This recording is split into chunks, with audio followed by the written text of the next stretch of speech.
میرا سوال ہے کہ جمعہ مبارک کہنا ٹھیک ہے؟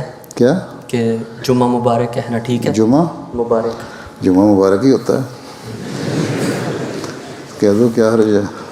جی میں کہیں پڑھ رہا تھا کہ پتنی اب نام نہیں ہے اس سورس کو کا یاد. مبارکباد دینے کے لیے جی کسی اور کو مبارکباد دینے، جی عید مبارک کہتے ہو، جی جی جی اس لیے کہتے جمعہ مبارک.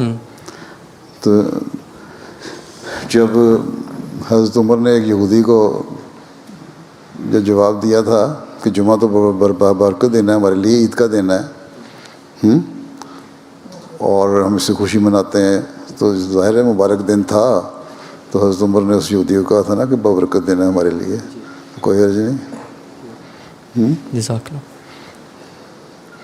کیا کہتے ہیں